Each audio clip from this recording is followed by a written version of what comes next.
വീണ്ടും ഒരു വിശുദ്ധ ദിവസം കൂടെ കർത്താവിനെ ദാനമായി തന്നതോർത്ത് ഞങ്ങൾ സ്തുതിക്കട്ടെ.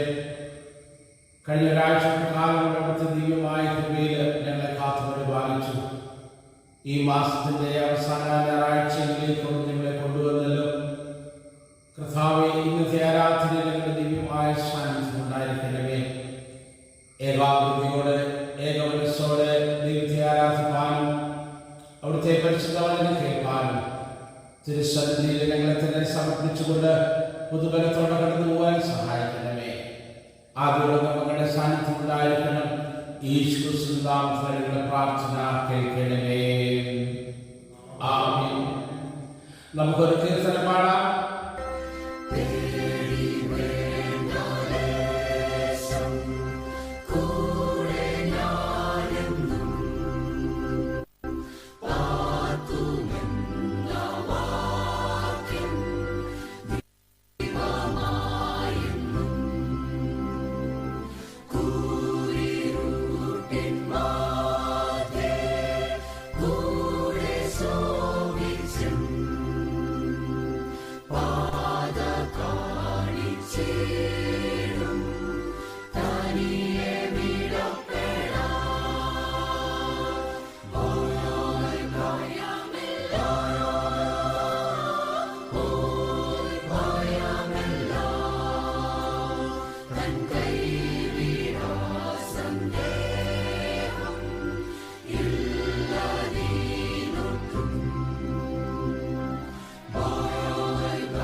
നമുക്ക് പ്രാർത്ഥിക്കാം.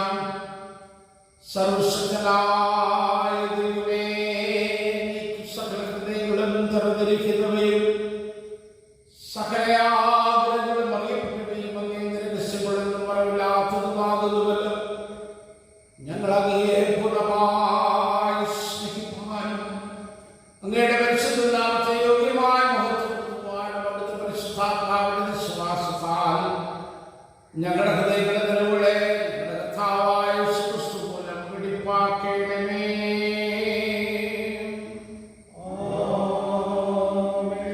നമുക്കെല്ലാവർക്കും ചേർന്ന് ചൊല്ലാം. അത്യുന്നതങ്ങളിൽ ദൈവത്തിന്റെ മഹത്വവും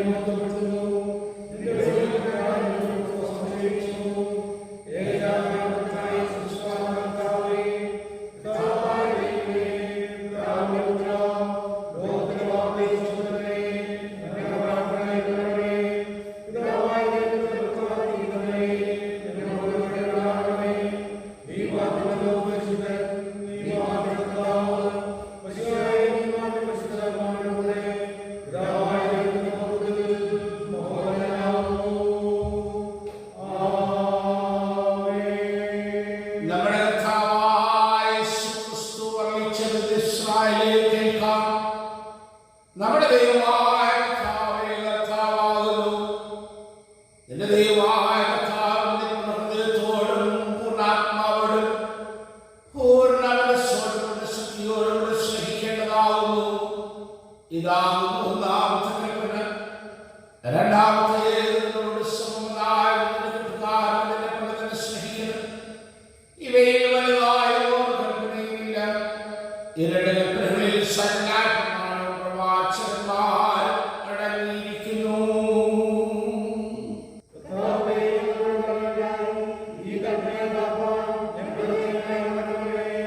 പ്രിയ സഹോദരങ്ങളെ, ദൈവത്തിന്റെ ഏറ്റവും പരിശുദ്ധവചനം കേൾക്കുവാനും കർത്താവിന്റെ ശരീരത്തിൽ കൈക്കൊള്ളുവാനും നാം ദൈവസന്നിധിയിലെ ഭയഭക്തിയോടുകൂടെ ഒരുമിച്ച് വന്നിരിക്കുന്നു.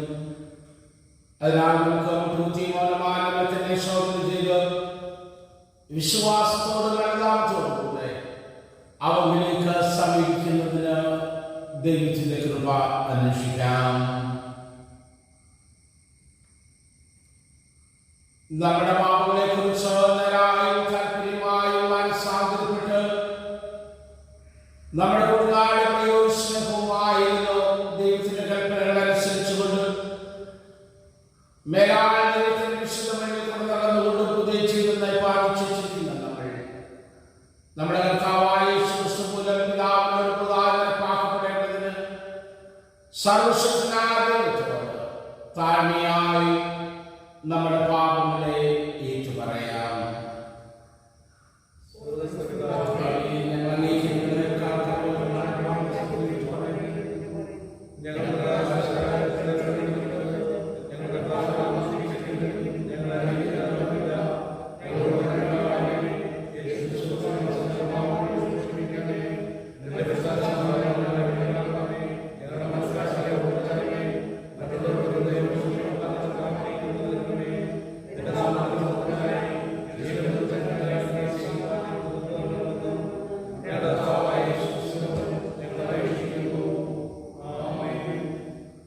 സത്യമായി ക്രിസ്തുവിൽ കൊടുത്തതിലേക്ക് തിരിയുന്ന എല്ലാവരോടുമുള്ള ദൈവത്തിന്റെ കൃപാവഴി കേൾക്കുകയും അധ്വാനിക്കുന്നവരും ഭാരം ചുമക്കുന്നവരുമാണവരെ എല്ലാവരും എടുക്കൽ വരുകയും ഞാൻ നിങ്ങളെ ആശ്വസിപ്പിക്കും. തന്റെ ഏകജാതനായ വിശ്വസിക്കുന്നവരെ നശിച്ചു പോകാം നിത്യജീവൻ പ്രാപിക്കേണ്ടതിന് ദൈവം തന്റെ പുത്രനെ നൽകുവാൻ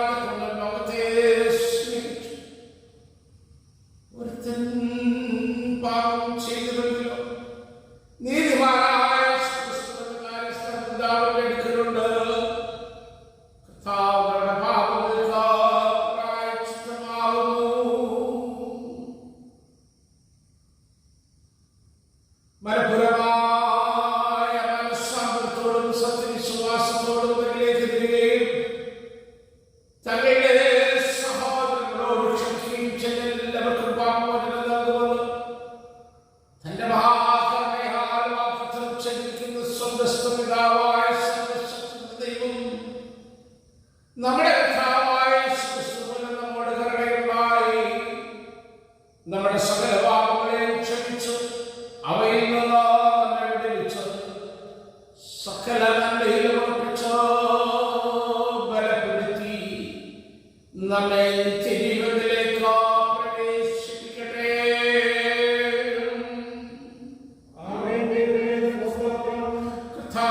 കർത്താവിനോട് കൂടെ ഇരിക്കട്ടെ.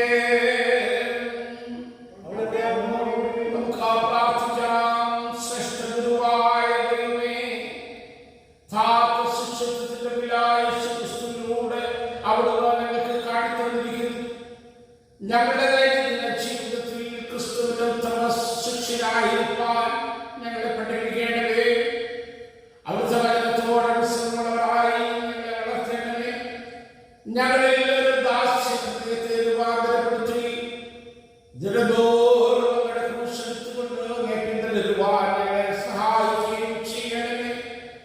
അങ്ങനെ ഞങ്ങളെല്ലാ അപകടത്തിൽ നിന്നും ഭയത്തിൽ നിന്നും വിടുവിക്കപ്പെട്ട് അങ്ങയോടും കഷ്ടതയുടെ പാനപാത്രം കുടിപ്പാൻ തക്കവരാകുവാനും മറ്റുള്ളവർക്ക് ശുശ്രൂഷ ചെയ്യുവാനും കഷ്ടതകളെ പരീക്ഷകളെ ജയിക്കുവാനും കൃപ നൽകണമെന്ന് നമ്മുടെ കർത്താവായ യേശുക്രിസ്തു മൂലം ഞങ്ങൾ അങ്ങയോട് അപേക്ഷിക്കുന്നു.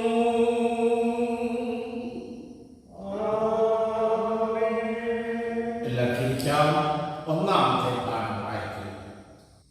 ഒന്നാം പാഠം ശമൂവേൽ ഒന്നാം പുസ്തകം 22-ാം അധ്യായം 12-ാം വാക്യം മുതൽ 23-ാം വാക്യം വരെയുള്ള ദൈവവചനങ്ങളെ ശ്രദ്ധിപ്പിക്കും. ശമൂവേൽ ഒന്നാം പുസ്തകം 22-ാം അധ്യായം 12-ാം വാക്യം മുതൽ 23-ാം വാക്യം വരെ. അപ്പോൾ ശൗൽ അഹീദൂബിന്റെ മകനെ കേൾക്ക എന്ന് കൽപ്പിച്ചു. തിരുമേനി, അടിയനെന്ന് അവൻ ഉത്തരം പറഞ്ഞു. ശൗൽ അവനോട്, ഇശ്ശായിയുടെ മകൻ ഇന്ന് എനിക്കായി പതിയിരിപ്പാൻ തുനിയത്തക്കവണ്ണം അവന് അപ്പവും വാളും കൊടുക്കുകയും അവന് വേണ്ടി ദൈവത്തോട് ചോദിക്കുകയും ചെയ്തതിനാൽ നീയും അവനും എനിക്ക് വിരോധമായി കൂട്ടുകെട്ടുണ്ടാക്കിയത് എന്ന് ചോദിച്ചു. അഹീമേലെക്ക് രാജാവിനോട് തിരുമനസ്സിലെ സകല വൃത്യന്മാരിലും വെച്ച് ദാവീദിനോടും വിശ്വസ്തൻ ആരോടും? അവൻ രാജാവിന്റെ മരുമകനും അവിടുത്തെ ആലോചനയിൽ ചേരുന്നവനും രാജധാനിയിൽ മാന്യനും ആകുന്നുവല്ലോ. അവന് വേണ്ടി ദൈവത്തോട് ചോദിപ്പാൻ ഞാൻ ഇപ്പോഴോ തുടങ്ങിയത്? അങ്ങനെയല്ല, രാജാവ് അടിയന്റെ മേലും അടിയന്റെ പിതൃഭവനത്തിന്മേലും കുറ്റമൊന്നും ചുമത്തരുത്. അടിയൻ ഇതിലെങ്ങും യാതൊന്നും അറിഞ്ഞവനല്ല എന്ന് ഉത്തരം പറഞ്ഞു. അപ്പോൾ രാജാവ് അഹീമേലെക്കേ, നീ മരിക്കണം, നീയും നിന്റെ പിതൃഭവനമൊക്കെയും തന്നെ എന്ന് കൽപ്പിച്ചു. പിന്നെ രാജാവ് അരികെ നിൽക്കുന്ന അകമ്പടികളോട് ചെന്ന് യഹോവയുടെ പുരോഹിതന്മാരെ കൊല്ലുവീൻ, അവരും ദാവീദിനോട് ചേർന്നിരിക്കുന്നു. അവൻ ഓടിപ്പോയത് അവർ അറിഞ്ഞിട്ടും എന്നെ അറിയിച്ചില്ലല്ലോ എന്ന് കൽപ്പിച്ചു. എന്നാൽ യഹോവയുടെ പുരോഹിതന്മാരെ കൊല്ലുവാൻ കൈനീട്ടുന്നതിന് രാജാവിന്റെ ഭൃത്യന്മാർ തുനിഞ്ഞില്ല. അപ്പോൾ രാജാവ് ദോവേഗിനോട്, നീ ചെന്ന് പുരോഹിതന്മാരെ കൊല്ലുക എന്ന് കൽപ്പിച്ചു. ഏദോമ്യനായ ദോവേഗ് ചെന്ന് പുരോഹിതന്മാരെ വെട്ടി പഞ്ഞിനൂൽ കൊണ്ടുള്ള എഫോദ് ധരിച്ച 85 പേരെ അന്ന് കൊന്നുകളഞ്ഞു. പുരോഹിത നഗരമായ നോബിന്റെ പുരുഷന്മാർ, സ്ത്രീകൾ, ബാലന്മാർ, ശിശുക്കൾ, കാള, കഴുത, ആട് എന്നിങ്ങനെ ആ സകലം വാളിന്റെ വായ്തലയാൽ അവൻ സംഹരിച്ച് കളഞ്ഞു. എന്നാൽ അഹീദൂബിന്റെ മകനായ അഹീമേലെക്കിന്റെ പുത്രന്മാരിൽ അബ്യാഥാർ എന്നൊരുത്തൻ തെറ്റിയൊഴിഞ്ഞ് ദാവീദിന്റെ അടുക്കൽ ഓടിപ്പോയി. ശൗൽ യഹോവയുടെ പുരോഹിതന്മാരെ കൊന്ന വിവരം അബ്യാഥാർ ദാവീദിനെ അറിയിച്ചു.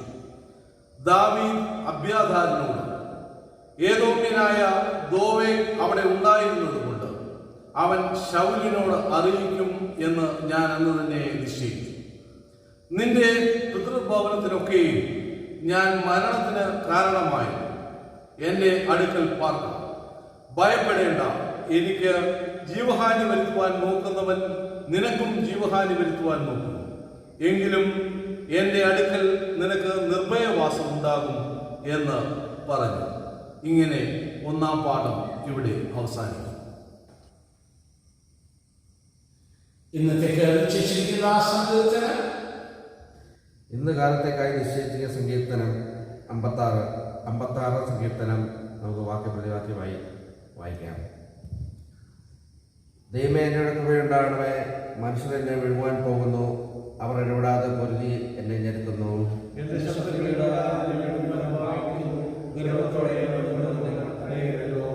ഞാൻ ഭയപ്പെടുന്ന നാളിൽ നിന്നിൽ ആശ്രയിക്കും.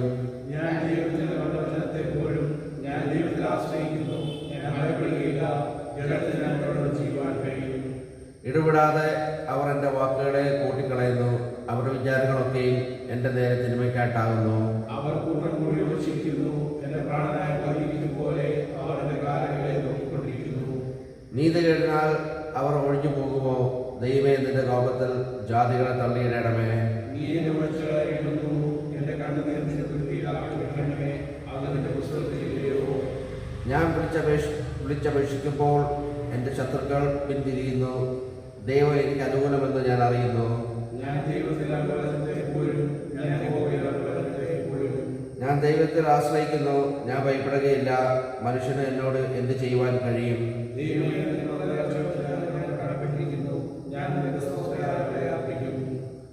ഞാൻ ദൈവത്തിന് മുൻപാകെ ജീവന്റെ പ്രകാശത്തിൽ നടക്കേണ്ടതിന് നീ എൻ്റെ പ്രാണനെ മരണത്തിൽ നിന്നും എൻ്റെ കാലങ്ങളെ ഇറച്ചയിൽ നിന്നും വിടുവിച്ചുവല്ലോ. പിതാവിനും പുത്രനും പരിശുദ്ധാത്മാവിനും മഹത്വമുണ്ടാകട്ടെ.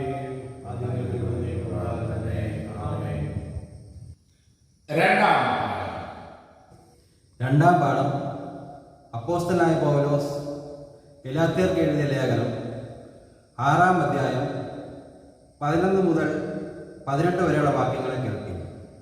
ഗലാത്യർ 6-ന്റെ 11 മുതൽ 18 വരെ. നോക്കുവിൻ, എത്ര വലിയ അക്ഷരമായി ഞാൻ നിങ്ങൾക്ക് സ്വന്തം കൈകൊണ്ട് തന്നെ എഴുതിയിരിക്കുന്നു. ജഡത്തിൽ സുമുഖം കാണിപ്പാൻ ഇച്ഛിക്കുന്നവരൊക്കെയും ക്രിസ്തുവിൻ്റെ ക്രൂശ് നിമിത്തം ഉപദ്രവം സഹിക്കാതിരിക്കുന്നതിന് മാത്രം നിങ്ങളെ പരിശോധന ഏർപ്പാൻ നിർബന്ധിക്കുന്നു. പരിശോധനക്കാർ തന്നെയും ന്യായപ്രമാണം ആചരിക്കുന്നില്ലല്ലോ. നിങ്ങളുടെ ജഡത്തിൽ പ്രശംസിക്കണമെന്ന് വെച്ചു നിങ്ങൾ പരിശോധന ഏൽപ്പാൻ അവർ ഇച്ഛിക്കുന്നതേ ഉള്ളൂ. എനിക്കോ നമ്മുടെ കർത്താവായ യേശുക്രിസ്തുവിൻ്റെ ക്രൂശിലല്ലാതെ പ്രശംസിപ്പാൻ ഇടവരരുത്. അവനാൽ ലോകം എനിക്കും ഞാൻ ലോകത്തിനും ക്രൂശിക്കപ്പെട്ടിരിക്കുന്നു. പരിശോധനയല്ല, അഗ്രചർമ്മവുമല്ല, പുതിയ സൃഷ്ടി അത്രേ കാര്യം. ഈ പ്രമാണം അനുസരിച്ച് നടക്കുന്ന ഏവർക്കും ദൈവത്തിൻ്റെ ഇസ്രായേലിനും സമാധാനവും കരുണയും ഉണ്ടാകട്ടെ. ഇനി ആരും എനിക്ക് പ്രയാസം വരുത്തരുത്. ഞാൻ യേശുവിൻ്റെ ചൂടടയാളം എൻ്റെ ശരീരത്തിൽ വഹിക്കുന്നു. സഹോദരന്മാരെ, നമ്മുടെ കർത്താവായ യേശുക്രിസ്തുവിൻ്റെ കൃപ നിങ്ങളുടെ ആത്മാവിനോടുകൂടെ ഇരിക്കുമാറാകട്ടെ. ആമേൻ. ഇങ്ങനെ രണ്ടാം പാഠം അവസാനിക്കുന്നു. വിശുദ്ധ സുവിശേഷം വിശുദ്ധ യോഹന്നാൻ എഴുതിയ സുവിശേഷം 21-ാം അധ്യായം 15-ാം വാക്യം മുതൽ 19-ാം വാക്യം വരെ എഴുതിയിരിക്കുന്ന ദൈവത്തിന്റെ വചനം ശ്രദ്ധയോടെ കേൾപ്പീൻ. അവർ പ്രാതൽ കഴിച്ച ശേഷം യേശു ശിമോൻ പത്രോസിനോട്, യോഹന്നാന്റെ മകനായ ശിമോനേ, നീ ഇവരിലധികമായി എന്നെ സ്നേഹിക്കുന്നുവോ എന്ന് ചോദിച്ചു. അതിന് അവൻ, കർത്താവേ, എനിക്ക് നിന്നോട് പ്രിയമുണ്ടോ എന്ന് നീ അറിയുന്നുവല്ലോ എന്ന് പറഞ്ഞു. എന്റെ കുഞ്ഞാടുകളെ മേയ്ക്ക എന്ന് അവൻ അവനോട് പറഞ്ഞു. രണ്ടാമത് അവനോട്, യോഹന്നാന്റെ മകനായ ശിമോനേ, നീ എന്നെ സ്നേഹിക്കുന്നുവോ എന്ന് ചോദിച്ചു. അതിന് അവൻ, കർത്താവേ, എനിക്ക് നിന്നോട് പ്രിയമുണ്ട് എന്ന് നീ അറിയുന്നുവല്ലോ എന്ന് പറഞ്ഞു. എന്റെ ആടുകളെ പാലിക്ക എന്ന് അവൻ അവനോട് പറഞ്ഞു. മൂന്നാമതും അവനോട്, യോഹന്നാന്റെ മകനായ ശിമോനേ, നിനക്കെന്നോട് പ്രിയമുണ്ടോ എന്ന് മൂന്നാമതും ചോദിക്കാൻ പത്രോസ് ദുഃഖിച്ചു. കർത്താവേ, നീ സകലവും അറിയുന്നു, എനിക്ക് നിന്നോട് പ്രിയമുണ്ടെന്നും നീ അറിയുന്നു എന്ന് അവനോട് പറഞ്ഞു. യേശു അവനോട്, എന്റെ ആടുകളെ മേയ്ക്ക. ആമേൻ, ആമേൻ, ഞാൻ നിന്നോട് പറയുന്നു, നീ യൗവനക്കാരനായിരുന്നപ്പോൾ നീ തന്നെ അരകെട്ടി ഇഷ്ടമുള്ളിടത്ത് നടന്നു. വയസ്സിനായ ശേഷമോ നീ കൈനീട്ടുകയും മറ്റൊരുത്തിൽ നിന്റെ അരകെട്ടി നിനക്ക് ഇഷ്ടമില്ലാത്തയിടത്തേക്ക് നിന്നെ കൊണ്ടുപോവുകയും ചെയ്യും എന്ന് പറഞ്ഞു. അതിനാൽ അവൻ ഇന്ന വിധം മരണം കൊണ്ട് ദൈവത്തെ മഹത്വപ്പെടുത്തും എന്ന് അവൻ സൂചിപ്പിച്ചു. ഇത് പറഞ്ഞിട്ട് എന്നെ അനുഗമിക്ക എന്ന് അവളോട് പറഞ്ഞു. നമുക്ക് പ്രാർത്ഥിക്കാം. സ്നേഹവനായ നല്ല ദൈവമേ, സ്വർഗീയ പിതാവേ, ഈ വിശുദ്ധ ദിവസത്തിനായി സ്തോത്രം ചെയ്യുന്നു.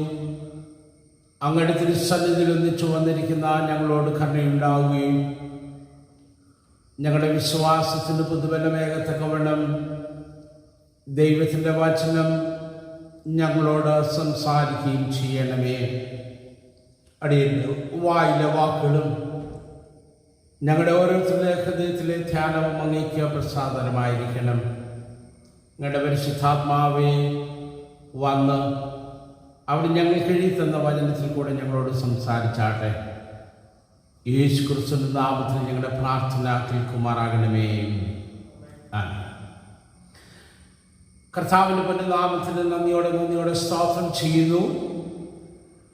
ഒരു മാസത്തിൻ്റെ അവസാന ഞായറാഴ്ചയിലൂടെ ദൈവം നമ്മളെ കൊണ്ടുവന്നിരിക്കുന്നു. ജൂലൈ മാസത്തിൽ നമുക്ക് ലഭിച്ച എല്ലാ നന്മകൾക്കും എല്ലാ അനുഗ്രഹങ്ങൾക്കും കൃപയ്ക്കും നമുക്ക് ദൈവത്തിന് നന്ദിയോടെ സ്തോത്രം ചെയ്യാം. ഈ ഒരു സംഭ്രമം നിറഞ്ഞ സാഹചര്യത്തിലും ഉള്ളകരങ്ങളിൽ വഹിച്ച് നടത്തുന്ന ദൈവസ്നേഹത്തെ ഓർത്ത് നമുക്ക് ദൈവത്തിന് നന്ദി കരയറ്റാം. ജൂലൈ 25 മധ്യകേരള മഹാനഗരയെ സംബന്ധിച്ചോളം ഏറ്റവും സന്തോഷകരമായ ഒരു ദിവസമാണ്. നാം മഹാനഗരിയായ ഒരു പുതിയ ദിവസത്തിലേക്ക് പ്രവേശിക്കുകയാണ്. കഴിഞ്ഞ ഒരു വർഷക്കാലം കൂടെ ഏറെ പ്രതികൂലങ്ങൾ ഉണ്ടായിരുന്നെങ്കിലും അനുകൂലമായി നിന്ന് നമ്മളെ നടത്തിയ ദൈവസ്നേഹത്തിനെയും കരുതലിനെയും സ്തോത്രം ചെയ്യാം. നമുക്കൊരു പുതിയ അധ്യക്ഷനെ ലഭിച്ചു. അഭിമന്യ സാബു കെച്ചറിയാൻ തിരുവേലി അദ്ദേഹത്തിൻ്റെ ശുശ്രൂഷയുടെ ആദ്യത്തെ 6 മാസം തികച്ചു. വളരെ സുദൃഢമായ നിലയിൽ മഹാടവയുടെ നേതൃത്വത്തിൽ മഹാടവയെ നയിക്കുന്ന അഭിമന്യ തിരുവേലിക്കായും തിരുവേലിയോട് കൂടെ പ്രവർത്തിക്കുന്ന അഡ്മിനിസ്ട്രേറ്റീവ് കമ്മിറ്റിക്കായിട്ടൊക്കെ നമുക്ക് ദൈവത്തിന് സ്തോത്രം ചെയ്യാം. സഭയുടെ നിലനിൽപ്പിന്റെ ഉദ്ദേശം എന്താണെന്ന് മനസ്സിലാക്കുവാൻ, സഭ എന്താണ് എന്ന് മനസ്സിലാക്കുവാൻ, സഭയുടെ നിലനിൽപ്പിന്റെ ഉദ്ദേശം എന്താണ് എന്ന് മനസ്സിലാക്കുവാനും, സഭയെ കഴിഞ്ഞ ആഴ്ച നമ്മൾ ചിന്തിച്ചതുപോലെ ഈ ലോകത്തിന് രുചി പകരുന്ന ഉപ്പായും വെളിച്ചം പകരുന്ന വെളിച്ചമാക്കി നിർത്തുവാൻ മഹാടവയ്ക്ക് സാധിക്കട്ടെ എന്ന് ഞാൻ പ്രാർത്ഥിക്കുകയാണ്. മഹാടവയ്ക്കൂടെ ചെയ്യപ്പെടുന്ന എല്ലാ ശുശ്രൂഷകളെയും എല്ലാ മിഷനറി പ്രവർത്തനങ്ങളെയും ഓർത്ത് നമുക്ക് ദൈവത്തിന് സ്തോത്രം ചെയ്യുകയും നിരന്തരമായി ആ പ്രവർത്തനങ്ങളിൽ കൂടെ അനേകര് ക്രിസ്തുവിനെ കണ്ടെത്തുവാൻ സഹായിക്കുകയും ചെയ്യണമേ എന്ന് നമുക്ക് പ്രാർത്ഥിക്കാം. ഇന്ന് ക്രൈസ്തവഗോളം മുഴുവനും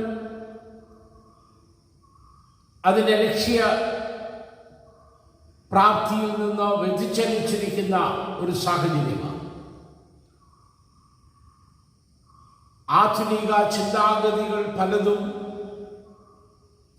യേശു കർത്താവ് സഭയെ സ്ഥാപിച്ചതിൻ്റെ ഉദ്ദേശത്തിൽ നിന്ന് സഭയെ മാറ്റിയിരിക്കുന്നു എന്നുള്ളത്. അതുകൊണ്ട് ദൈവജനം എത്രമാത്രം ദൈവത്തോട് ചേർന്ന് നടക്കുവാനും ആത്മീക ദർശനത്തോടുകൂടെ ദൈവത്തിന് പ്രസാദകരമായി ചെയ്തുകൊണ്ട് ജീവിപ്പാനും സാധിക്കുന്നു എന്നുള്ളൊരു പുനരവലോകനം ഈ നാളുകളിൽ നമുക്ക് ആവശ്യമായിരുന്നു. നാം ഏതിൽ നിന്ന് വീണിരിക്കുന്നു എന്ന് മനസ്സിലാക്കിക്കൊണ്ട് ആദ്യ സ്നേഹത്തിലേക്ക് മടങ്ങി വരേണ്ടുന്ന കാലം അതിക്രമിച്ചിരിക്കുന്നു എന്ന് നാം തിരിച്ചറിയണം. അതുകൊണ്ട് മഹാടവയായി ആദ്യ സ്നേഹത്തിലേക്ക് മടങ്ങി വരുവാൻ നമ്മുടെ പിതാക്കന്മാര് ആരാധിച്ച ആരാധന അനുഭവത്തിലേക്കും ക്രൈസ്തവ സാക്ഷ്യത്തിലേക്കും സഭ മടങ്ങി വരുവാൻ ഇടയാകട്ടെ എന്ന് ഞാൻ ആശംസിക്കുകയും പ്രാർത്ഥിക്കുകയും ചെയ്യുകയാണ്. മറ്റൊന്ന്, ഇന്ന് പട്ടത്ത സമൂഹത്തിന് വേണ്ടി പ്രാർത്ഥിക്കുന്ന ദിവസമാണ്. അജപാലനത്തിനായി വിളിച്ച് വേർതിരിക്കപ്പെട്ട് ഒരുക്കപ്പെട്ട നമ്മെ കഴിഞ്ഞ കാലങ്ങളിൽ നടത്തിയ എല്ലാ പട്ടക്കാർക്കായിട്ടും ഇപ്പോഴും സഭയുടെ അജപാലന ശുശ്രൂഷയിലായിരിക്കുന്ന പട്ടക്കാരെ ഓർത്ത് ദൈവത്തിന് സ്തോത്രം ചെയ്യുവാൻ പ്രാർത്ഥിപ്പാനും ഈ ദിവസം സഭ വേർതിരിച്ചിരിക്കുന്നു. പട്ടത്ത ശുശ്രൂഷയെ കുറിച്ചുള്ള നമ്മുടെ കാഴ്ചപ്പാടുകൾ, ഒരു പട്ടക്കാരനോടുള്ള നമ്മുടെ സമീപനമൊക്കെ വളരെ മാറിയിരിക്കുന്ന കാലഘട്ടത്തിൽ ഇന്ന് പല സാഹചര്യങ്ങളിലും പട്ടക്കാരൻ ഒരു ജോലിക്കാരൻ മാത്രമായി മാറിയ അവസ്ഥയുണ്ട്. ദൈവത്തിൻ്റെ പ്രതിപുരുഷനായി നമുക്കും ദൈവത്തിനും ഇടയിൽ നിൽക്കുന്ന, ഇടിവിൽ നിൽക്കുന്ന ഒരു മധ്യസ്ഥനായി എബ്രായരുടെ ലേഖന കർത്താവ് പറയുന്നത് പോലെ നമുക്ക് വേണ്ടി പ്രാർത്ഥിക്കുവാനായിട്ട് നിയോഗിക്കപ്പെട്ടിരിക്കുന്ന, നമ്മളെ ദൈവവചനത്തിൽ നയിക്കുവാനും ദൈവത്തോട് ചേർത്ത് നിർത്തുവാനും നിയോഗിക്കപ്പെട്ടിരിക്കുന്ന ദൈവദാസനാണ് നമ്മുടെ പട്ടക്കാരനെന്ന് മനസ്സിലാക്കുക. നമുക്ക് സാധിക്കേണ്ടുന്നത് ആവശ്യമാണ്. പക്ഷെ ഇന്ന് പലപ്പോഴും വിമർശന ബുദ്ധിയോടുകൂടെ പട്ടക്കാരിലെ കുറ്റങ്ങളും കുറവുകളും ഒക്കെ എടുത്തു പറഞ്ഞുകൊണ്ട് പട്ടക്കാരോട് ചേർന്ന് നിന്ന് സഹകരിച്ച് പ്രവർത്തിക്കേണ്ടതിന് പകരം വളരെ വിമർശനാത്മകമായി ആ ശുശ്രൂഷയെ നിരുത്സാഹപ്പെടുത്തുന്ന അവസ്ഥകൾ പല സ്ഥലങ്ങളിലും ഉണ്ട്. ഞങ്ങളുടെയൊക്കെ ജീവിതത്തിൽ നോക്കിയാൽ ചിലപ്പോൾ പല കുറവുകളും കണ്ടെന്നിരിക്കും. കാരണം ഞങ്ങളും മാനുഷികമായ ബലഹീനതകളൊക്കെ ഉണ്ടായിരുന്നിരിക്കും. എന്നാൽ ദൈവം ഞങ്ങളെ ഏൽപ്പിച്ചിരിക്കുന്ന ഒരു ദൂതോ ആ ഒരു ശുശ്രൂഷ അതിന് മാറ്റമില്ല, അതിൻ്റെ പ്രഭയ്ക്ക് മാറ്റമില്ല. ഞാനിങ്ങനെ കേട്ടിട്ടുണ്ട്, ഒരു ഹൈവേയിൽ കയറി നിൽക്കുന്ന മനുഷ്യന് തനിക്ക് പോകേണ്ടുന്ന സ്ഥലത്തോട്ടുള്ള ദിശ അറിയില്ല. എത്ര മാത്രം ദൂരമുണ്ടെന്നോ ഏത് ദിശയിലേക്കാണ് താൻ പോകേണ്ടതെന്നോ ആ മനുഷ്യന് അറിയത്തില്ല. അദ്ദേഹം അങ്ങനെ വിഷമിച്ച് നിൽക്കുമ്പോൾ ആ റോഡിന്റെ സൈഡിൽ ഒരു ബോർഡ് കണ്ടു. ആ ബോർഡിൽ താൻ പോകേണ്ടുന്ന സ്ഥലം എഴുതിയിട്ടുണ്ട്, ആ ദിശ കാണിച്ചിട്ടുണ്ട്, ഒരു ആരോ മാർക്ക് കാണിച്ചിട്ടുണ്ട്, ഇത്ര കിലോമീറ്റർ എന്നും അതിൽ എഴുതിയിട്ടുണ്ട്. പക്ഷെ ആ മനുഷ്യൻ നോക്കിയപ്പോ ആ ബോർഡ് പൊട്ടിപ്പൊളിഞ്ഞിട്ടുണ്ട്. അതിൻ്റെ പെയിന്റിങ് അങ്ങിങ്ങായിട്ടൊക്കെ മങ്ങിയിട്ടുണ്ട്, ഇളകിപ്പോയിട്ടുണ്ട്. എന്നാലും അക്ഷരങ്ങൾ വായിച്ച് തൻ്റെ സ്ഥലവും ദിശയും ഒക്കെ മനസ്സിലാക്കാൻ സാധിക്കും. ഒരുപക്ഷെ ആ മനുഷ്യൻ ഇങ്ങനെ ചിന്തിക്കുക, ഈ ബോർഡ് പൊട്ടിപ്പൊളിഞ്ഞതാ, ഈ ബോർഡിന്റെ പെയിന്റൊക്കെ ഇളകിയതാ, അതുകൊണ്ട് ഈ ബോർഡിലെ ഈ പറഞ്ഞിരിക്കുന്ന സന്ദേശം എനിക്ക് ഉൾക്കൊള്ളുവാനായിട്ട് കഴിയത്തില്ല.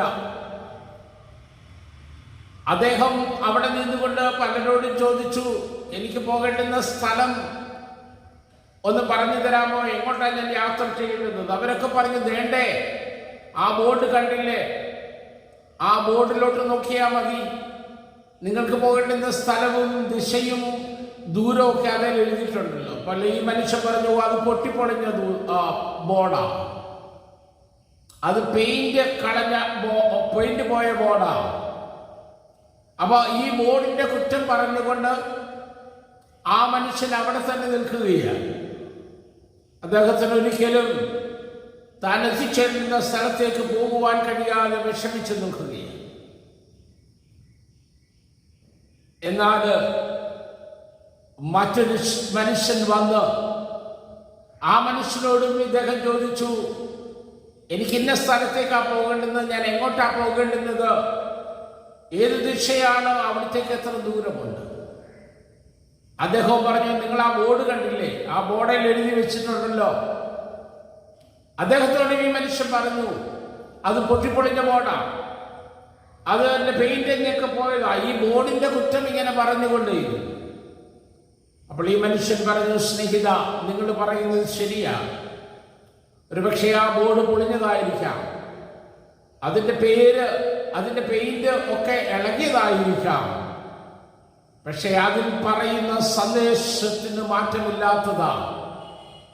നിങ്ങൾ ആ ബോർഡിന്റെ കുറവുകളെ അല്ല കാണേണ്ടുന്നത്, ആ ബോർഡിൽ എഴുതിയിരിക്കുന്ന സന്ദേശം അത് നിങ്ങൾക്ക് അംഗീകരിക്കാൻ കഴിയുമെങ്കിൽ നിങ്ങൾ എത്തേണ്ടുന്ന സ്ഥലത്തോ തെറ്റുകൂടാതെ എത്തുവാൻ സാധിക്കും എന്ന് പറഞ്ഞു.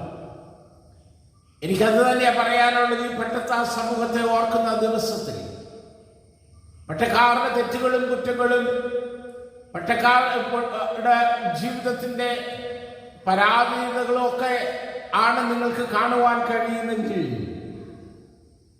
പട്ടക്കാരിൽ കൊണ്ട് ദൈവം നിങ്ങളോട് സംസാരിക്കുന്ന ദൂതുകൾ ഏറ്റെടുക്കുവാനോ, ആ ദൈവിക ശബ്ദം തിരിച്ചറിഞ്ഞുകൊണ്ട് അത് ഏറ്റെടുത്തുകൊണ്ട് കർത്താവ് നിങ്ങളെ ആഗ്രഹിക്കുന്ന ആ ജീവിതത്തിന്റെ അവസ്ഥകളിലേക്ക് നിങ്ങൾക്ക് യാത്ര ചെയ്യാനായിട്ട് കഴിയത്തില്ല. ഒരുപക്ഷെ പൊട്ടിപ്പൊളിഞ്ഞ ബോർഡുകളായിരിക്കാം ഞങ്ങളൊക്കെ, പക്ഷെ ഞങ്ങളെ ഏൽപ്പിച്ച ഒരു ദൂതുണ്ട്, ഞങ്ങളെ ഏൽപ്പിച്ച ഒരു ശുശ്രൂഷയുണ്ട്. ആ ശുശ്രൂഷയ്ക്ക് മാറ്റമില്ലാത്തതാണ്. ആ ശുശ്രൂഷയ്ക്ക് പ്രഭ ഏറിയതാണ്. അതുകൊണ്ട് ഞങ്ങളുടെ കുറവുകളെ കാണാനല്ല, ഞങ്ങളിൽ കൂടെ ലഭിക്കുന്ന ദൈവിക ശുശ്രൂഷകളെ, ദൈവിക ദൂതുകളെ ഉൾക്കൊണ്ടുകൊണ്ട് ദൈവം ആഗ്രഹിക്കുന്ന ജീവിതത്തിന്റെ സാഹചര്യങ്ങളിലേക്ക് പ്രവേശിപ്പാൻ, നടന്ന് അടുക്കുവാൻ ദൈവം നിങ്ങളെ ഇടയാക്കട്ടെ എന്ന് ഞാൻ പ്രാർത്ഥിക്കുക. എല്ലാ പട്ടക്കാരെയും ഓർത്തോ ഞാൻ ദൈവത്തിന് നന്ദിയോടെ സ്തോത്രം ചെയ്യും. കഴിഞ്ഞ 38 വർഷങ്ങൾ, 38ാമത്തെ വർഷത്തിലാണ് ഞാനിപ്പോൾ ഈ മഹാനഗരയുടെ വിവിധ തലങ്ങളിൽ, വിവിധ സ്ഥലങ്ങളിൽ ദൈവിക ശുശ്രൂഷയിൽ, പട്ടത്ത ശുശ്രൂഷയിലായിരിക്കാൻ അനേകരെ ദൈവവചനത്തിൽ ഉറപ്പിക്കുവാനും ഒരുക്കുവാനും ദൈവത്തിലേക്ക് നടത്തുവാനും ദൈവമെന്നെ ഒരു പട്ടക്കാരനായിട്ട് വിളിച്ചു വേർതിരിച്ചത് ഓർത്ത് ഞാൻ ദൈവത്തിന് സ്തോത്രം ചെയ്യുക. ഔദ്യോഗികമായി ഇനി ഈ ശുശ്രൂഷയിൽ 1 വർഷവും 9 മാസം കൂടെ എനിക്ക് ശേഷിക്കുന്നു. എന്നാൽ ജീവിതത്തിന്റെ അവസാനം വരെയും കർത്താവ് ഏൽപ്പിച്ചിരിക്കുന്ന ശുശ്രൂഷയിൽ ധൈര്യത്തോടെ മുന്നേറുവാൻ, അനേകരെ ക്രിസ്തുവിലേക്ക് ആദായപ്പെടുത്തിക്കൊണ്ട് യാത്ര ചെയ്യുവാൻ ദൈവം സഹായിക്കേണ്ടതിന് വേണ്ടി എല്ലാ പട്ടക്കാരെയും ഓർക്കുന്ന ഈ അവസരത്തിൽ എളിയവനായ എന്നെയും ഓർത്ത് പ്രാർത്ഥിക്കണമേ എന്ന് ഞാൻ ഓർമ്മിപ്പിക്കുകയാണ്. നമുക്കറിയാമല്ലോ, ഞാൻ ഒരു ചെറിയ ചിന്ത അതിനോടുകൂടെ ചേർത്ത് നിങ്ങളോട് പറയുവാൻ ആഗ്രഹിക്കുന്നു. ദാവീദ് ശൗലിനെ പേടിച്ച് ഓടി നടന്ന കാലഘട്ടം. ശൗല് 1000 കൊന്നു, ദാവീദ് 10,000 കൊന്നു എന്ന് ശൗലിനെ പുകഴ്ത്തി പ്രശംസിച്ചു നടന്ന കാലഘട്ടം. ഗോലിയാത്തിനെ കൊന്ന സംഭവത്തിന് ശേഷം ശൗല് ദാവീദിനെതിരായി ദാവീദിനെ കൊല്ലുവാൻ നടന്ന കാലഘട്ടം. അതിനെക്കുറിച്ചൊക്കെയാണല്ലോ നമ്മൾ 1-ാം പാഠമായിട്ട് വായിച്ചത്. 1 ശമൂവേലിന്റെ 21-ാം അധ്യായത്തിലേക്ക് വരുമ്പോൾ ദാവീദ് അപ്രകാരം ഓടി ഗത്ത് രാജാവായ ആഖീശിന്റെ അടുക്കല് ചെല്ലുന്നത് വായിക്കുന്നു. ആഖീശ് രാജാവ് അവനെ കണ്ടിട്ട് പറഞ്ഞു, ഇവനെ കുറിച്ചല്ലേ ശൗൽ 1000 കൊന്നു, ദാവീദ് 10,000 കൊന്നു എന്ന് പറയുന്നത്? ഇവനെ കുറിച്ചല്ലേ നൃത്തം ചെയ്ത് പ്രതികാരം ചെയ്ത് പറയുന്നത്? അതുകൊണ്ട് ഗത്ത് രാജാവിന്റെ മുമ്പിൽ ഗത്ത് രാജാവായ ആഖീശിനെ അവൻ ഭയപ്പെടുകയാണ്. ആഖീശ് രാജാവിന്റെ മുമ്പിൽ വന്നുപെട്ട ദാവീദ് മരണത്തെ മുന്നിൽ കാണുകയാണ്. കാരണം ശത്രുപാളയത്തിലായി എത്തിയിരിക്കുന്നത് ഗോലിയാത്തിനെ കൊന്നതാണ് താൻ, തന്നോട് വിരോധമുണ്ട്. അത് തീർച്ചയായും ആഖീശ് രാജാവ് തന്നെ കൊന്നുകളയും എന്ന് ഓർത്ത് ഭാരപ്പെട്ട സമയം ഞാൻ വിചാരിക്കുന്നത് ആഖീശ് ദൈവത്തിലേക്ക് ദാവീദ് ദൈവത്തിലേക്ക് നോക്കിക്കാണുമെന്ന് വിചാരിക്കുക. എന്തായാലും ദാവീദിന്റെ വായിൽ നിന്ന് പതയും നുരയും ഒക്കെ വരാൻ തുടങ്ങി. ദാവീദ് ഒരു ചിത്തഭ്രമം ബാധിച്ച മനുഷ്യനെ പോലെ പെരുമാറുവാനാണ്. ആഖീശ് രാജാവ് നോക്കിയപ്പോൾ ഒരു ഭ്രാന്തനെ പിടിച്ച് തന്റെ മുമ്പിൽ നിർത്തിയിരിക്കുക. രാജാവിന് കോപം വന്നു.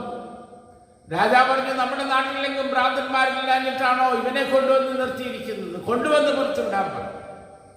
അങ്ങനെ ശത്രുപാളയത്തിൽ നിന്ന് വിടുവിക്കപ്പെട്ടവനായി മുന്നോട്ടോടുമ്പോൾ ദാവീദ് പാടുന്ന മനോഹരമായ ഒരു പാട്ടുണ്ട്. അതാണ് 34-ാം സങ്കീർത്തനം. 34-ാം സങ്കീർത്തനത്തിന്റെ ആദ്യത്തെ വാക്യം നമുക്കെല്ലാം അറിയാം. ഞാൻ യഹോവയെ എല്ലാ കാലത്തും വാഴ്ത്തും, അവന്റെ സ്തുതി എപ്പോഴും എൻ്റെ നാവിന്മേൽ ഉണ്ട്. എന്തുകൊണ്ടാ ദാവീദ് എല്ലാ കാലത്തും യഹോവയെ വാഴ്ത്തും, അവന്റെ സ്തുതി എപ്പോഴും എൻ്റെ നാവിന്മേൽ ഉണ്ട് എന്ന് പറയുവാനായിട്ടുള്ള കാരണം എന്ന് വളരെ പെട്ടെന്ന് ഈ സങ്കീർത്തനത്തിൽ കൂടെ നിങ്ങളോട് ചിന്തിപ്പാൻ ആഗ്രഹിക്കുക. അവിടെ ഒന്നാമത് കാണുവാൻ സാധിക്കുന്നത്, ഞാൻ പറഞ്ഞത്, അവൻ എൻ്റെ വീണ്ടെടുപ്പുകാരനാണ്. Is my redeemer, is my deliverer. Achish രാജാവിന്റെ മുമ്പിൽ, അബിമേലെക്കിന്റെ മുമ്പിലായ എന്നെ ഒരു പോറല് പോലും ഏൽക്കാതെ വിടുവിച്ചവനായ ദൈവമാണ് എന്റെ ദൈവം.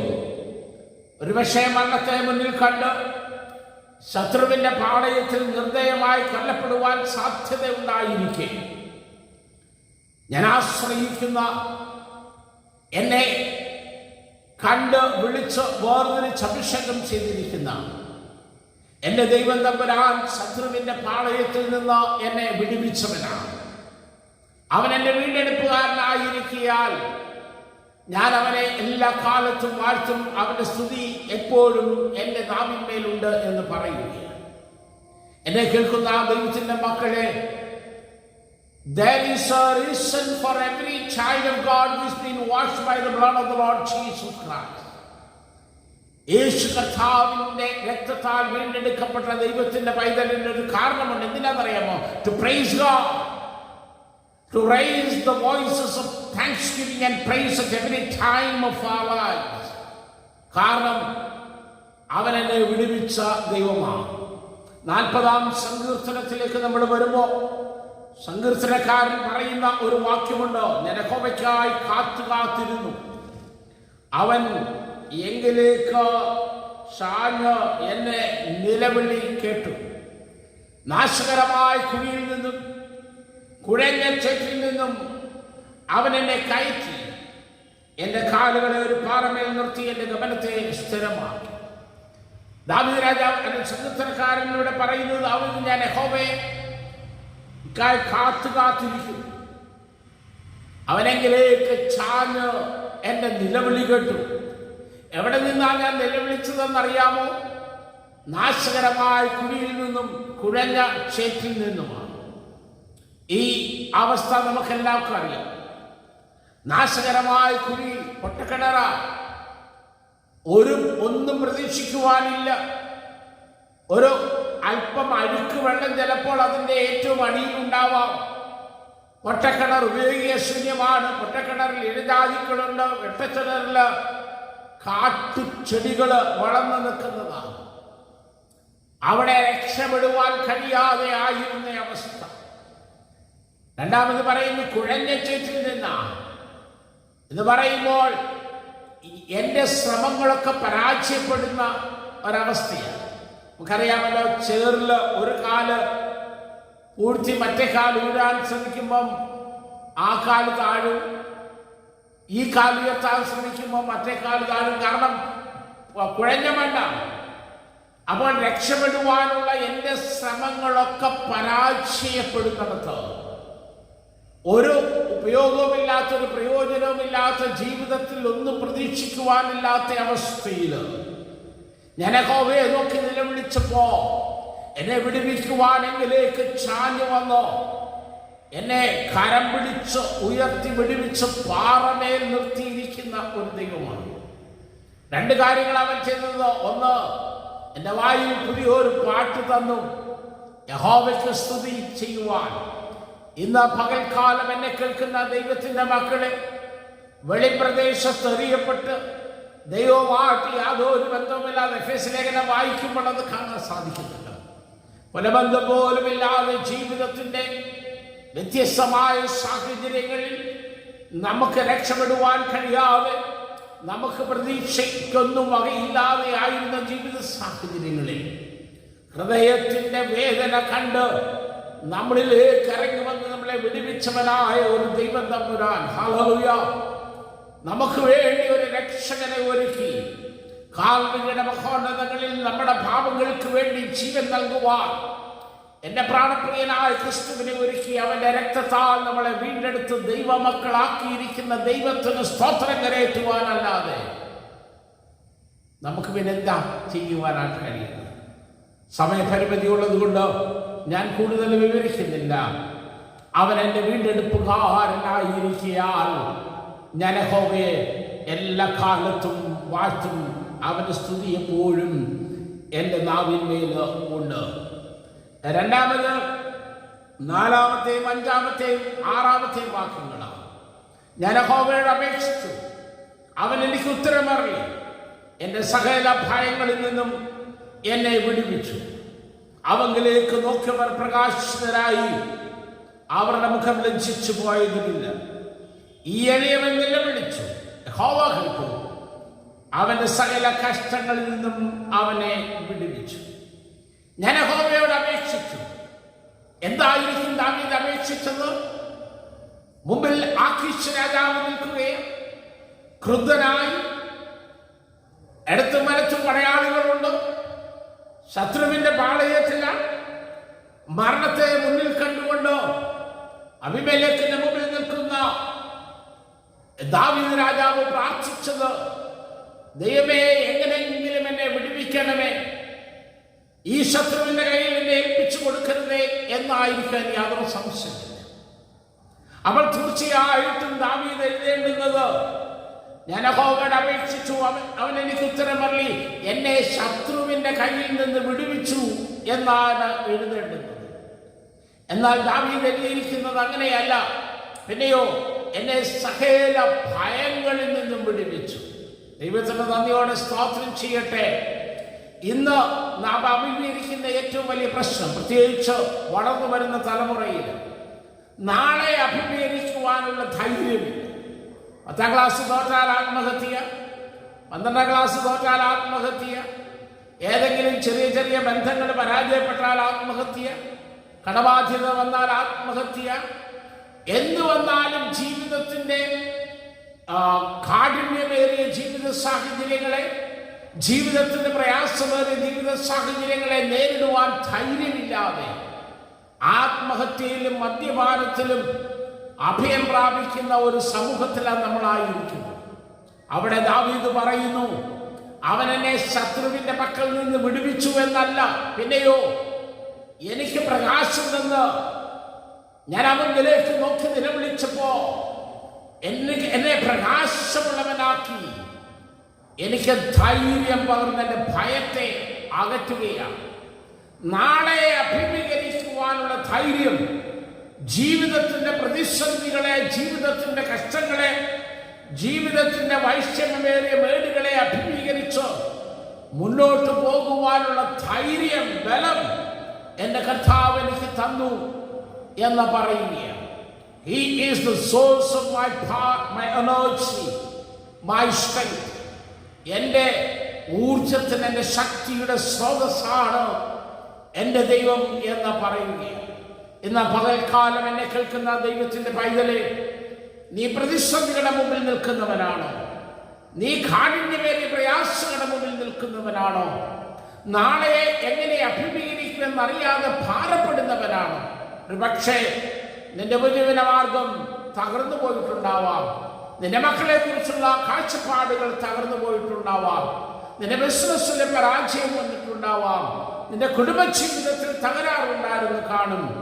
ഇനി എന്തോ, ഇനി എങ്ങനെ എന്നുള്ള ചോദ്യത്തിന് മുമ്പിൽ നിൽക്കുന്ന ദൈവത്തിന്റെ പൈതലെ, ദാവീദ് പറയുകയാണ്, അവങ്കലേക്ക് നോക്കി പ്രകാശിതരായി, ഹല്ലേലൂയ, അവങ്കലേക്ക് നോക്കി പ്രകാശിതരായി ജീവിതത്തെ അഭിമുഖീകരിക്കുവാൻ, ധൈര്യത്തോടെ മുന്നേറുവാനുള്ള ശക്തി, നിർഭയം മുന്നേറുവാനുള്ള ശക്തി അവനിൽ നിന്ന് പ്രാപിച്ച് മുന്നേറുവാനാണ്.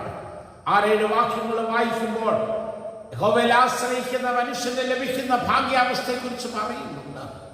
ചുറ്റും പാളയമിറങ്ങി, ദൂതന്മാരെ പാളയമിറക്കി വിടുവിക്കുന്നവനായ ദൈവം തമ്പുരാൻ, അതെ, ഉള്ളങ്കരങ്ങളിൽ കാത്തുകൊള്ളാമെന്ന് വാക്കു പറഞ്ഞവനായ ദൈവം. യെശയ്യാവ് 49:15-16 അവന്റെ ദൂതനെ നിനക്ക് ചുറ്റും അയച്ചിട്ടുണ്ടെന്ന് അദൃശ്യത നിനക്ക് കാണുവാനായിട്ട് കഴിയത്തില്ല.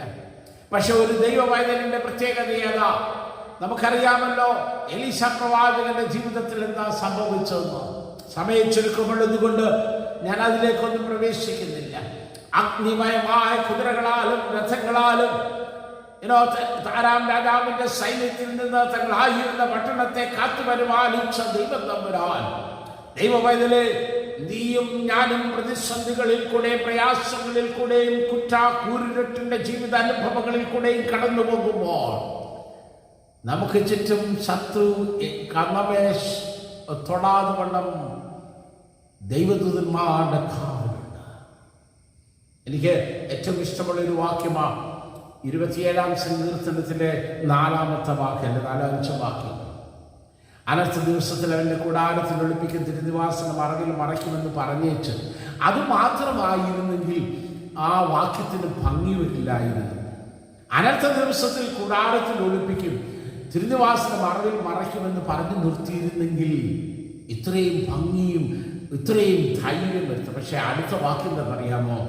പിന്നെ തീരന്നെ പാറമേൽ ഉയർത്തും. Hallelujah, hallelujah.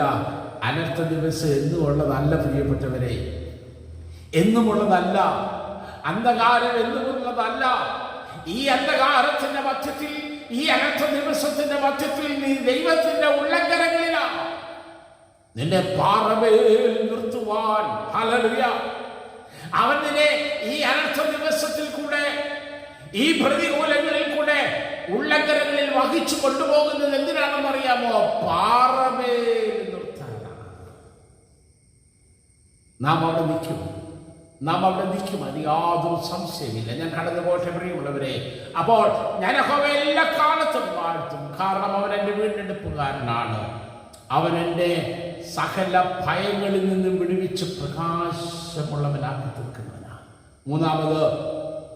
10-ാമത്തെ വാക്യത്തിലേക്ക് വരുമ്പോൾ യഹോവയ്ക്ക് വിശുദ്ധന്മാരെ അവനെ ഭയപ്പെടുവിൻ, അവൻ്റെ ഭക്തന്മാർക്ക് ഒന്നിനും മുട്ടില്ലല്ലോ എന്ന് പറഞ്ഞിട്ട് പറയാം. ബാലസിംഹങ്ങളും ഇര കിട്ടാതെ വിശന്നിരിക്കും.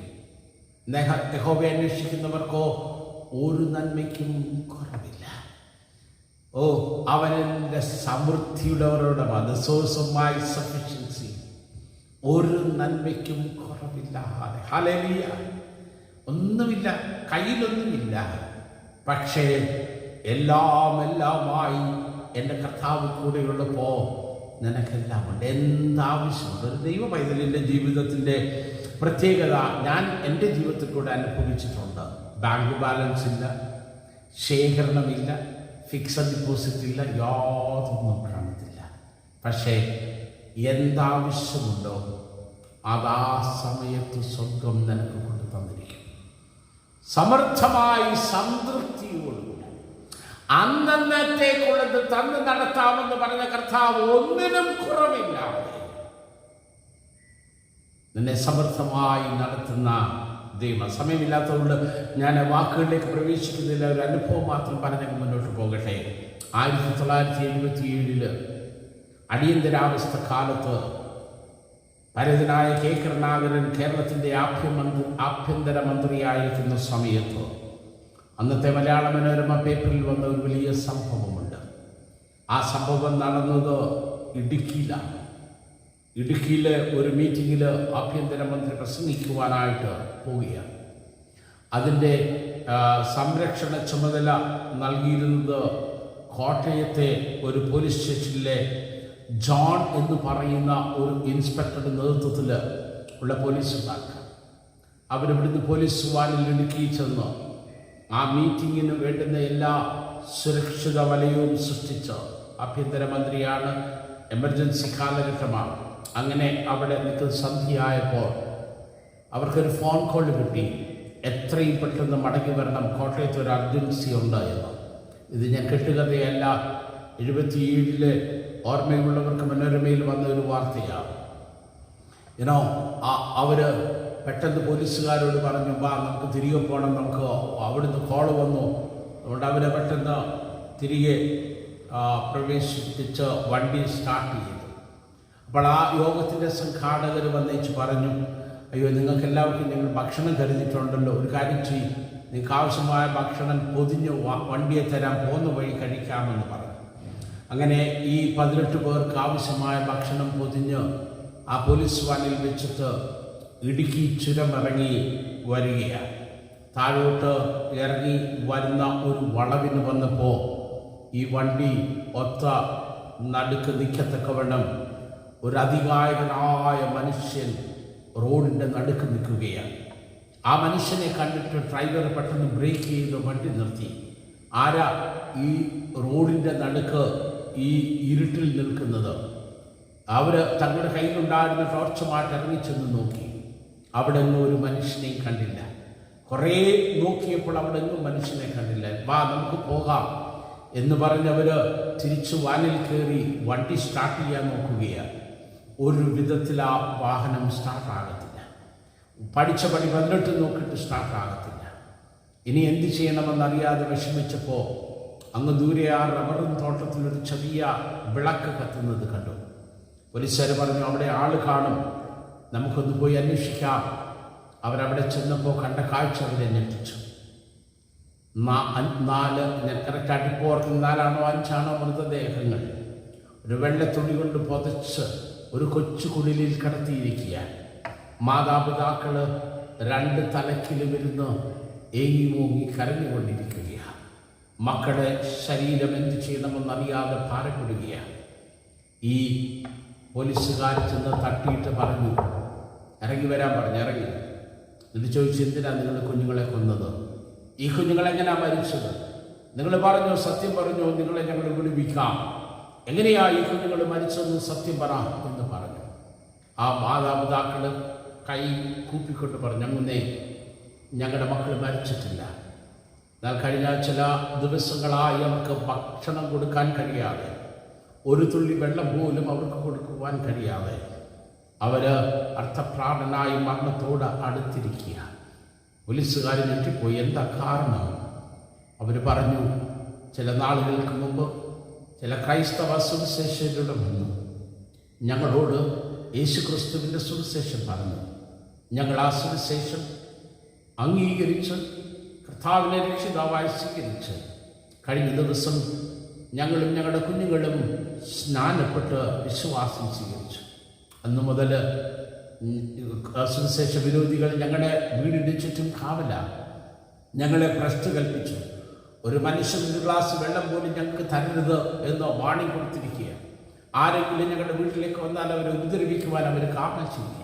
ഞങ്ങളുടെ കയ്യിലുണ്ടാകുന്ന ഭക്ഷണം എല്ലാം തീർന്നു, വെള്ളം എല്ലാം തീർന്നു.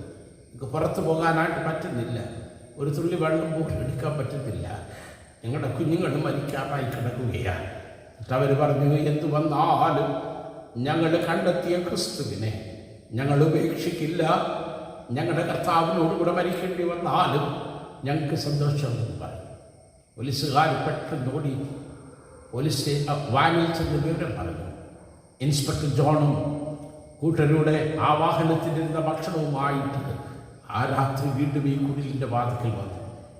ഇവർക്ക് കൊടുത്തിട്ട് പറഞ്ഞു, നിങ്ങൾ കഴിക്കും, കുഞ്ഞുങ്ങൾക്ക് ഭക്ഷണം കൊടുക്കുക, വേണ്ട എല്ലാ ക്രമീകരണവും ചെയ്യാൻ പറഞ്ഞു. ആ രാത്രി അവർക്ക് ഭക്ഷണം കൊടുത്തു. കുഞ്ഞുങ്ങൾക്ക് അല്പമായിട്ട് അവർക്കും ഭക്ഷണം കൊടുത്തു, വെള്ളമൊക്കെ കൊടുത്തു. പോരാ നേരം ഇൻസ്പെക്ടർ ജോൺ പറഞ്ഞു, നാളെ രാവിലെ നിങ്ങൾക്ക് വേണ്ടുന്ന സംരക്ഷണം ഞാൻ ഇവിടെ എത്തിച്ചോളാം. ആരും ഇനി നിങ്ങളെ ഉപദ്രവിക്കത്തില്ല. നിങ്ങൾ കണ്ടെത്തിയ യേശുവിൽ വിശ്വസിച്ചുകൊണ്ട് നിങ്ങൾക്ക് സ്വതന്ത്രമായിട്ട് ജീവിക്കാം.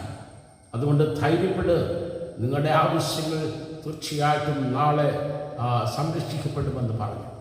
തിരിച്ച് പോലീസുകാർ എല്ലാവരും സന്തോഷത്തോടെ, അതിനപ്പുറമായ ആശ്ചര്യത്തോടെ തിരിച്ച് വാഹനത്തിൽ വന്ന് കയറി. വാഹനം സ്റ്റാർട്ടാകുന്നല്ലോ, പോകണമല്ലോ. രാത്രിയായി. ഈ ഒരു വലിയ സംഭവത്തിൽ എല്ലാവരും ഇങ്ങനെ പങ്കിട്ട് നിൽക്കുകയാണ്. ഡ്രൈവർ സീറ്റിൽ നിന്നുകൊണ്ട് ഒരു പ്രാവശ്യം ഒന്ന് സ്വിച്ചിട്ട് നോക്കി. അത്ഭുതമെന്ന് പറയട്ടെ, വാഹനം സ്റ്റാർട്ടായി. ആ പേപ്പറിൽ അടിയിലെഴുതിയ 2-3 ചോദ്യങ്ങളുണ്ട്.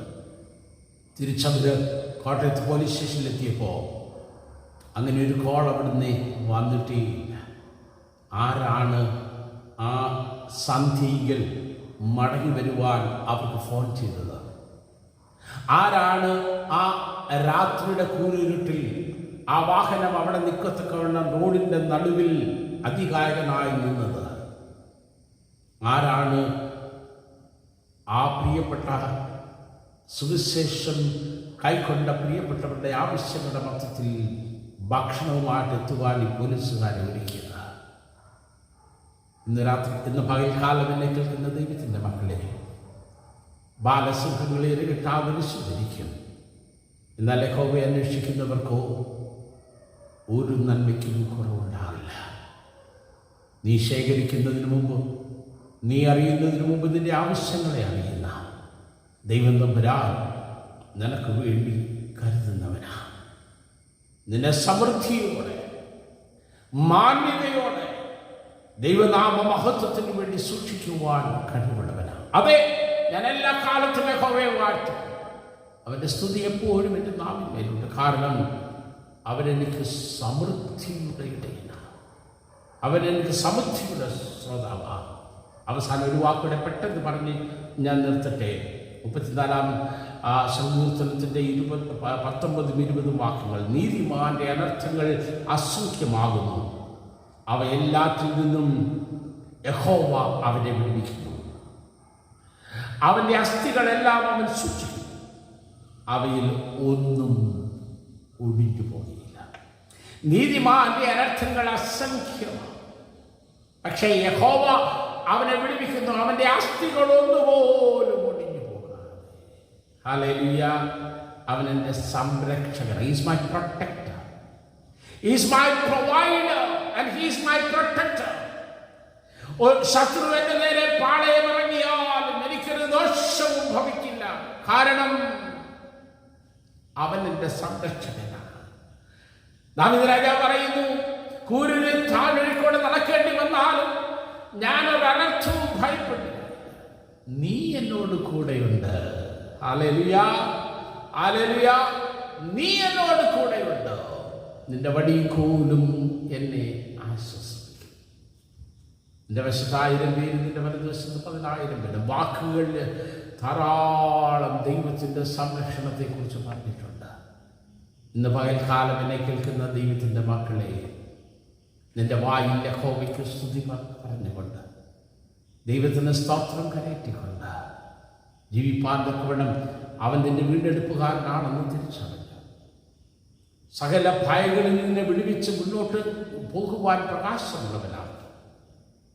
നിന്റെ ആവശ്യമുള്ളതെല്ലാം അവൻ കരുതി തക്ക സമയത്ത് തന്ന് പരിപാലിച്ചു. നിന്റെ അസ്ഥികളൊന്നും പോലും ഒടിഞ്ഞു പോകാതെ വണ്ണം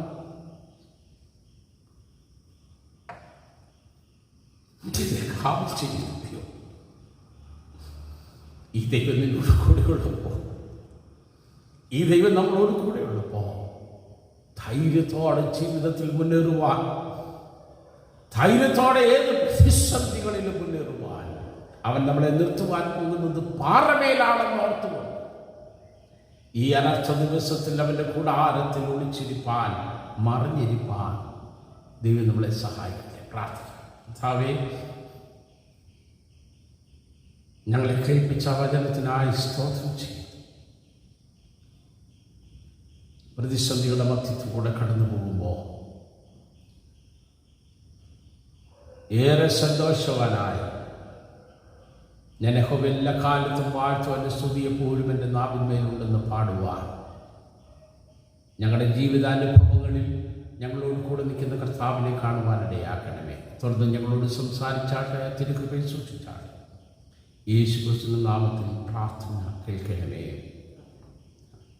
ആമേൻ. നമ്മുടെ വിശ്വാസത്തിന്റെ സംഗതികളിൽ നമുക്ക് എല്ലാവർക്കും ചേർന്ന് ചെല്ലാം.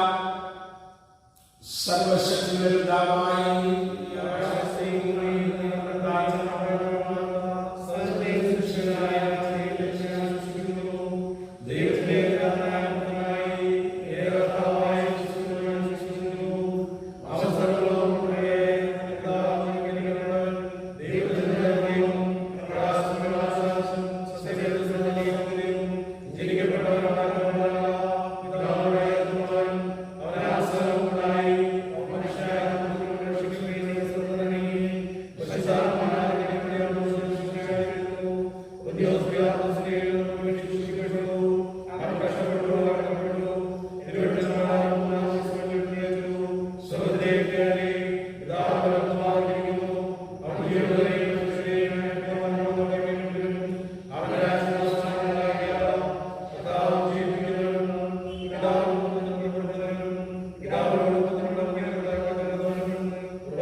നമുക്ക് അല്പസമയം പ്രാർത്ഥിക്കാട്ട് വേർതിരിക്കാം. നമ്മളെ കേൾപ്പിച്ച ദൈവജനത്തിനാട് ദൈവത്തിന് നന്ദിയോടെ സ്തോത്രം ചെയ്യാം. ഞാൻ യഹോവയെ എല്ലാ കാലത്തും വാഴ്ത്തും, അവന്റെ സ്തുതി എപ്പോഴും എൻ്റെ നാവിന്മേലുണ്ട്. നമ്മുടെ ദൈവം ആരാകുന്നു? നമ്മുടെ ദൈവമായിട്ടുള്ള ബന്ധത്തിൽ നമുക്ക് ലഭിക്കുന്ന ഭാഗ്യാവസ്ഥ എന്താകുന്നു തിരിച്ചറിഞ്ഞുകൊണ്ട് കർത്താവിനോട് കൂടെ യാത്ര ചെയ്യുവാൻ ദൈവം നമ്മളെ സഹായിക്കേണ്ടതിനു വേണ്ടി പ്രാർത്ഥിക്കാം. ഇന്ന് പട്ടത്ത സമൂഹത്തെ ഓർത്ത് ദൈവത്തിന് സ്തോത്രം ചെയ്യുകയും പ്രാർത്ഥിക്കുകയും ചെയ്യുന്ന ദിവസമാകുന്നുവല്ലോ. എല്ലാ പട്ടക്കാരെയും മേൽപ്പട്ടക്കാരെയും കർത്താവിന്റെ സന്നിധിയിൽ ഓർക്കാം. ദൈവത്തിന്റെ ആത്മാവിനാൽ അവർ ശക്തിപ്പെട്ട് ആത്മഭാരത്തോടുകൂടെ തങ്ങളുടെ ഇടയ പരിപാലനം നിർവഹിപ്പാൻ ദൈവത്തെയാക്കുമാറാകണമെന്ന് പ്രാർത്ഥിക്കാം. ദൈവജനം ദൈവത്തോട് ചേർന്ന് നിൽപ്പാൻ അവരുടെ ശുശ്രൂഷകൾ മുഖാന്തരമാകണമേ. പ്രത്യേകിച്ച് ഈ ഒരു പാൻഡമിക് കാലയളവില് വിശ്വാസത്തിൽ തന്റെ മക്കൾ ചോർന്നു പോകാതെ അവരെ ചേർത്ത് നിർത്തുവാൻ പറ്റത്ത സമൂഹത്തിന്റെ ശുശ്രൂഷകൾ ഇടയാക്കുമാറാകണമെന്ന് പ്രാർത്ഥിക്കാം. ഇന്ന് മഹാടവക ദിനമായി കൊണ്ടാടുന്ന ദിവസമാകുന്നുവല്ലോ. അധികല്ല മഹാടവകയ്ക്കായിട്ട് നമുക്ക് സ്തോത്രം ചെയ്യാം. തിരുവിതാംകൂർ മഹാടവകയായി പിന്നീട് അധികല്ല മഹാടവകയായിട്ട് നമുക്ക് രൂപീകരിക്കപ്പെടുവാനും കഴിഞ്ഞ ദീർഘവർഷങ്ങളിൽ ഒരു മഹാടവകയെ കർത്താവിനെ മഹത്വപ്പെടുത്തുവാനിടയാക്കിയതോർത്ത് സ്തോത്രം ചെയ്യാം. നമ്മുടെ മഹാടവയെ പ്രത്യേകം ഓർക്കാം. ഒരു പുതിയ വർഷത്തിലേക്ക് പ്രവേശിക്കുമ്പോൾ പുതിയ ദർശനത്തോടെ പുതിയ സമർപ്പണത്തോടെ സ്വർഗീയ കൃപയിൽ ആശ്രയിച്ച് ദൈവരാജ്യത്തിന്റെ കെട്ടുപണിക്ക് വേണ്ടി ജീവിപ്പാനും പ്രവർത്തിപ്പാനും ഇടയാക്കുമാറാകണമെന്ന് പ്രാർത്ഥിക്കാം. നേതൃത്വം നൽകുന്ന അഭിവന്ധ്യ മലയിൽ സാബു ഖുഷി ചെറിയാൻ തിരുമേനിക്ക് വേണ്ടി പ്രാർത്ഥിക്കാം. മഹാടവയുടെ ചുമതലയിലായിരിക്കുന്നവർക്ക് വേണ്ടി പ്രാർത്ഥിക്കാം. ദൈവത്തിന്റെ മക്കളോട് കൂടി ഇരുന്നവരെ ശക്തീകരിച്ച് അഭിവന്ധ്യ തിരുമേനിയുടെയും മറ്റ് പ്രിയപ്പെട്ടവരുടെയും നേതൃത്വം നമുക്ക് എല്ലാവർക്കും സഭയ്ക്കും സമൂഹത്തിനും അനുഗ്രഹമായി തരുവാൻ ഇടയാക്കുമാറാകണമെന്ന് പ്രാർത്ഥിക്കാം. മഹാടവയുടെ എല്ലാ പ്രവർത്തനങ്ങളെ ഓർക്കാം. മിഷൻ ഫീൽഡുകളെ ഓർക്കാം. അവിടെ പ്രവർത്തിക്കുന്ന മിഷനുകാരെ ഓർത്ത് പ്രാർത്ഥിക്കാം. സ്വർഗീയ കരങ്ങളിൽ തന്റെ മക്കളെ കാത്ത് നടത്തുമാറാകണമേ എന്ന് പ്രാർത്ഥിക്കാം. ദക്ഷിണേന്ത്യ സഭയും ഉത്തരേന്ത്യ സഭയും വർത്തമാന സഭയും എന്ന ബോർഡർമാരെ മെത്രാപ്പോലീത്തെ ഓർക്കാം. അവർ ശുദ്ധഹൃദയത്തോട് നിലവിലെ സാക്ഷിയോടുകൂടി തങ്ങളുടെ ശുശ്രൂഷ നിവർത്തിക്കേണ്ടതിന് നമുക്ക് പ്രാർത്ഥിക്കാം. ആവശ്യങ്ങളിലും രോഗത്തിലും ദുഃഖത്തിലും ഒക്കെ ആയിരിക്കുന്ന പ്രിയപ്പെട്ടവർക്ക് വേണ്ടി പ്രാർത്ഥിക്കാം. കഴിഞ്ഞ നാളുകളിൽ നമ്മൾ പ്രാർത്ഥിച്ചുകൊണ്ടിരുന്ന എല്ലാവർക്കും കർത്താവ് കൊടുത്ത് വിടുതലിനായിട്ട് സ്തോത്രം ചെയ്യാം. പൂർണ്ണമായിട്ടുള്ള സൗഖ്യം പ്രാപിച്ച് ദൈവകൃപയിൽ ബലപ്പെട്ട് നിൽക്കുവാൻ എൻ്റെ മക്കളെ എല്ലാവരെയും സഹായിക്കുമാറാകണമേ എന്ന് നമുക്ക് പ്രാർത്ഥിക്കാം. പ്രത്യേകിച്ച് പന്തിരപ്പാറയിലെ ബിനോയുടെ മകന്റെ കുടുംബത്തെ ഓർത്ത് പ്രാർത്ഥിക്കാം. പ്രിയ മാതാവിന് കൊടുത്ത സൗഖ്യത്തിനായി സ്തോത്രം ചെയ്യാം. പ്രിയപ്പെട്ടവരെല്ലാം സൗഖ്യം പ്രാപിപ്പാൻ ദൈവത്തിന്റെ കരങ്ങളോട് മേൽ നീട്ടുമാറാകണമേ എന്ന് പ്രാർത്ഥിക്കാം. കാക്കനാട്ട് മുന്നിൽ അച്ചുകുട്ടിയെ ഓർത്ത് പ്രാർത്ഥിക്കാം. എൻ്റെ മകന് സ്പോർട്സിന്റെ പ്രയാസത്താൽ കഷ്ടപ്പെടുന്നു. എൻ്റെ മക്കളോട് കരുണയുണ്ടാകണമേ. ലതാസനാവശ്യമായ സൗഖ്യം കൊടുത്ത് സഭയുടെ കാര്യങ്ങളിൽ ശുഷ്കാന്തിയോടെ പ്രവർത്തിപ്പാൻ ബലം നൽകുമാറാകണമേ എന്ന് പ്രാർത്ഥിക്കാം. ക്ഷീണതയിലായിരിക്കുന്നവരെ, വിവിധ ആവശ്യങ്ങളിലായിരിക്കുന്നവരെയൊക്കെ നമുക്ക് ഓർത്ത് പ്രാർത്ഥിക്കാം. നമ്മളെ തന്നെ ദൈവകരങ്ങളിലേക്ക് ഏൽപ്പിക്കാം. നമ്മുടെ പ്രാർത്ഥനാ വിഷയങ്ങളെ കർത്താവിന്റെ സന്നിധിയിൽ ഏൽപ്പിക്കാം. ഇതുവരെ നടത്തിയ ദൈവം തുടർന്ന് നമ്മളെ പരിപാലിച്ചു നടത്തേണ്ടത് കർത്താവിന്റെ കരങ്ങളിൽ നമ്മളെ തന്നെ നമ്മുടെ വിഷയങ്ങളെ ഏൽപ്പിച്ച് പ്രാർത്ഥിക്കാം. അല്പസമയം കൊണ്ട് ദൈവസന്നിധിയിലിരിക്കുമ്പോൾ കർത്താവിന്റെ ശരീരരക്തങ്ങളിൽ പങ്കാളികളാകുവാൻ, വിശ്വാസത്താൽ ദൈവകൃപ പ്രാപിപ്പാൻ ദൈവം നമ്മളെ എല്ലാവരെയും സഹായിക്കുവാനാകണമേ എന്ന് നമുക്ക് പ്രാർത്ഥിക്കാം. കർത്താവേ, ഞങ്ങളുടെ പ്രാർത്ഥന കേൾക്കണമേ. ഞങ്ങളുടെ നിലവിളി ദിവസത്തിൽ വരുമാറാകട്ടെ. നമ്മുടെ കർത്താവായ മിശിഹായുടെ കൃപയും ദൈവത്തിന്റെ സ്നേഹവും പരിശുദ്ധമായ സംസർഗവും കൂട്ടായ്മയും നാം എല്ലാവരും ഓർത്ത് പ്രാർത്ഥിച്ച എല്ലാ വിഷയങ്ങളോടുകൂടെ ഇപ്പോഴും എപ്പോഴും ഇരിക്കുമാറാകട്ടെ. നമുക്ക് പ്രാർത്ഥിക്കാം. ഞങ്ങളുടെ പാറയും എടുപ്പുകാരനുമായ ദൈവമേ, ക്രിസ്തുവിന്റെ ശരീരമായ സഭയ്ക്ക് വേണ്ടിയും പരിശുദ്ധാത്മാവാൻ സഹായത്താൽ സഭയിലൂടെ നിർവഹിക്കപ്പെടുന്ന വൈവിധ്യമാർന്ന ശുശ്രൂഷകൾക്കായി ഞങ്ങൾ അങ്ങയെ സ്തോത്രം അർപ്പിക്കുന്നു. പട്ടക്കാരായ ഞങ്ങളുടെ സേവകരോടും വിശ്വസ്തയോടും സമർപ്പണത്തോടും തങ്ങളുടെ ശുശ്രൂഷകൾ നിർവഹിക്കുവാൻ സഹായിക്കണമേ. ജാഗ്രതയോടെ ക്രിസ്തുവിനെ അനുകരിച്ച് നല്ല ഇടയന്മാരായി തങ്ങളുടെ ആട്ടിൻകുട്ടികളെ നയിക്കാനും കാത്തു സൂക്ഷിക്കുവാനും അവരെ സഹായിക്കണമേ. അവരുടെ ശുശ്രൂഷയിലൂടെ തിരുനാമം മഹത്വപ്പെടുമാറാകണമെന്ന് ഞങ്ങളുടെ കർത്താവായ യേശു മൂലം ഞങ്ങൾ അങ്ങയോട് അപേക്ഷിക്കുന്നു. ആമേൻ. അപ്പോൾ നമുക്ക് ശുശ്രൂഷയ്ക്കായി നമുക്ക് എഴുന്നേറ്റ് നിൽക്കാം. ഇതാ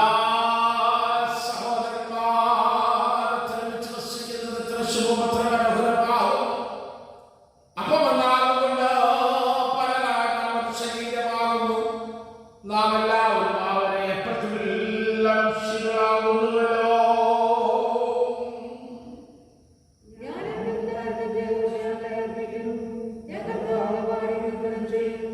ക്രിസ്തുവേശുവിലുള്ള സമാധാനത്തിന്റെയും സന്തോഷത്തിന്റെയും ഐക്യത്തിന്റെയും അടയാളമായിട്ട് നമുക്ക് സ്വീകരിക്കാം. ക്രിസ്തുവിന്റെ സമാധാനം നിങ്ങളോട് കൂടെ ഇരിക്കട്ടെ. ദൈവത്തിന്റെ സമാധാനം പങ്കിട്ടുകൊണ്ട് നമുക്ക് പരസ്പരം അഭിവാദ്യം ചെയ്യാം.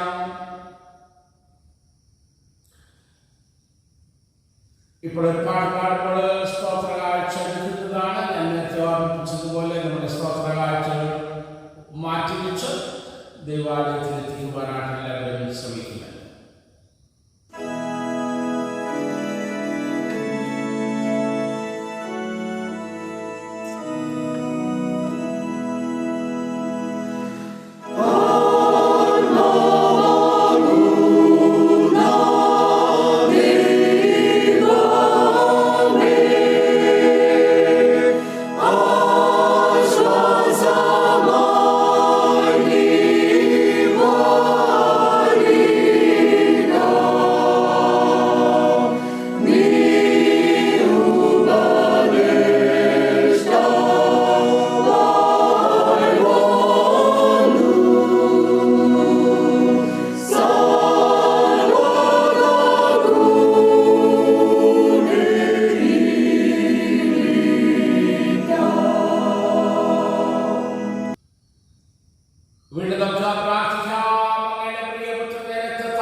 സ്തോത്രം ചെയ്യുന്നു. ഏറ്റവും നിത്യകാലം ഞങ്ങൾ ചെയ്യേണ്ടുന്ന പ്രേമാവും അങ്ങയുടെ വചനം ഞങ്ങളുടെ കർത്താവായ യേശു ക്രിസ്തു മൂലമായിട്ട് തന്നെ ക്രിസ്തു മുഖാന്തരം ആകാശത്തെയും ഭൂമിയെയും അവയുടെ സകലത്തെയും ഉണ്ടാക്കി മനുഷ്യനെ സാദൃശ്യത്തിൽ നിർമ്മിക്കുകയും ചെയ്തു. അവൻ പാപത്തിൽ വീണപ്പോൾ പുതിയ സൃഷ്ടിയെ അതിബലമാകേണ്ടതിന് അവനെ വീണ്ടെടുക്കുകയും ചെയ്തു. അതുകൊണ്ട്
ഇത് നിങ്ങൾക്ക് വേണ്ടി നൽകപ്പെടുന്ന എന്റെ ശരീരമാകുന്നു.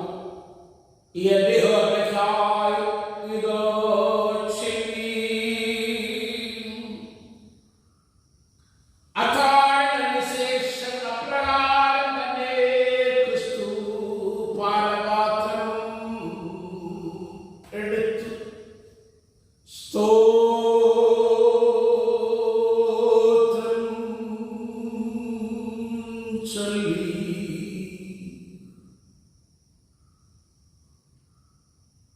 അതിനെ കൊടുത്തു പറഞ്ഞു, നിങ്ങളെല്ലാവരും നിന്ന് കൊടുപ്പീൻ.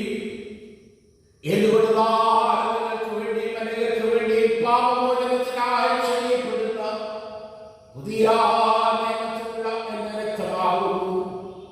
നിങ്ങൾ ഇതിനെ കുടിക്കുമ്പോഴൊക്കെയും എന്റെ ഓർമ്മയ്ക്കായി ചെയ്യും.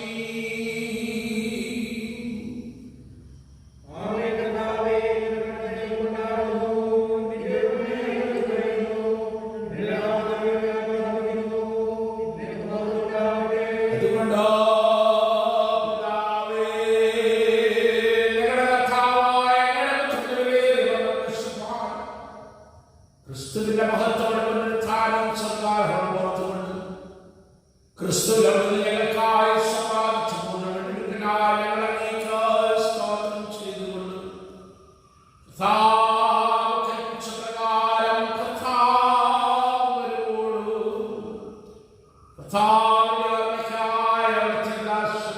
ഞങ്ങളിനെ ചെയ്യുന്നു.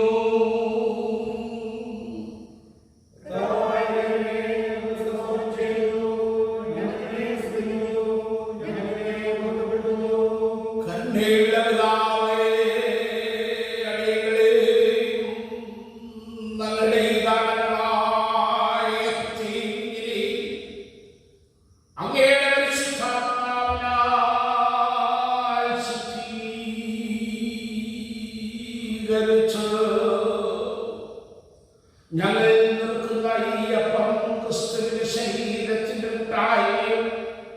ഞങ്ങൾ വാഴ്ത്തുന്ന ഈ പാനപാത്രം ക്രിസ്തുവിന്റെ രക്തത്തിന്റെ കൂട്ടായ്മയാകട്ടെ എന്ന് നൽകണമെന്നോ ഞങ്ങൾ താഴ്മയോടെ അപേക്ഷിക്കുന്നു. അങ്ങനെ ക്രിസ്തുവിൽ യോജിക്കപ്പെടുന്ന എല്ലാവരുടെ വിശ്വാസത്തിലേക്ക് നമ്മൾ ആഹ്വാനിച്ചു. ഞങ്ങളുടെ കഥാവാകുന്ന മനുഷ്യനെ തെളിയാകുന്ന സകലത്തിനും വളരേണ്ടതിനാ കൃപ നൽകേണ്ടതേ. ക്രിസ്തു മൂലമായും ക്രിസ്തുവിനോടുകൂടെയും പരിശുദ്ധാത്മാവിന്റെ സർവശക്തനായ പിതാവേ, നീ ക്രിസ്തുവിന്റെ ബഹുമാനവും മഹത്വവും കാലാവസാനമുണ്ടായിരിക്കട്ടെ.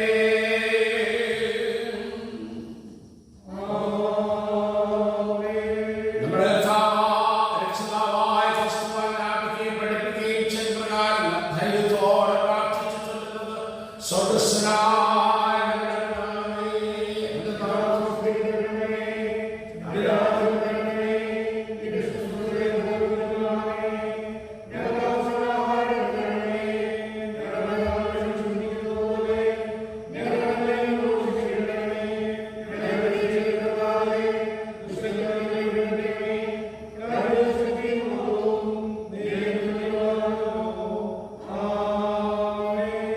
ഒരു നിമിഷം മൗനമായ തിരുസന്നിധിയിലായിരിക്കാം. കർത്താവിന്റെ ശരീരങ്ങൾ അനുഭവിപ്പാൻ നമ്മുടെ യോഗ്യതകളെ ദൈവസന്നിധിയിലേക്ക് പറഞ്ഞുകൊണ്ട് കർത്താവിന്റെ കൃപയിൽ ആശ്രയിച്ചുകൊണ്ട് കർത്താവിന് കൃപാസനത്തിന് മുമ്പാകെ മുട്ടുമടക്കുവാൻ അവന്റെ ശരീരങ്ങൾ അനുഭവിക്കുന്നതിൽ കൂടെ പുതിയ കൃപ പ്രാപിച്ചു പുതിയ സമർപ്പണത്തോടെ കടന്നു പോകുവാൻ ദൈവയാകുന്നതിന് വേണ്ടി പ്രാർത്ഥിക്കാം. നമുക്ക് ചേർന്ന് പ്രാർത്ഥിക്കാം. കരുണയുള്ള കർത്താവേ,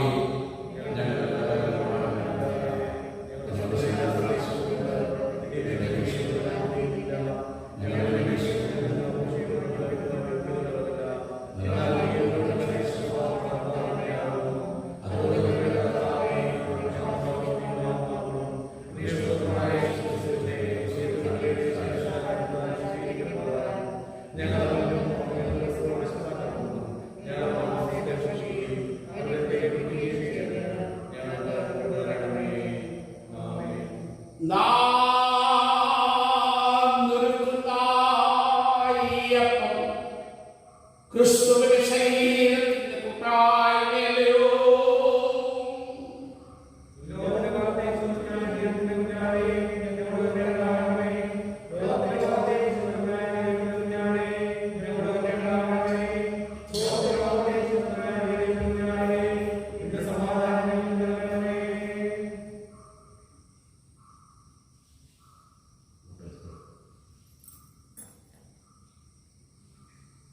വിശ്വാസത്തോടെ കർത്താവിന്റെ തിരുമേശയിലേക്ക് കടന്നു വന്ന് കർത്താവിന്റെ ശരീരാഹാരത്തിന്റെ പങ്കാളികളാവുകയും നമ്മുടെ പാപത്തിന്റെ പരിഹാരാർത്ഥം നമുക്ക് വേണ്ടി നിൽക്കപ്പെടുന്ന നമ്മുടെ കർത്താവായ യേശുക്രിസ്തുവിന്റെ ശരീരം നമ്മുടെ ജീവിതത്തിന്റെ വിശദീകരണത്തിനായി നമുക്ക് വേണ്ടി ഊറ്റപ്പെട്ട നമ്മുടെ കർത്താവായ യേശുക്രിസ്തുവിന്റെ രക്തം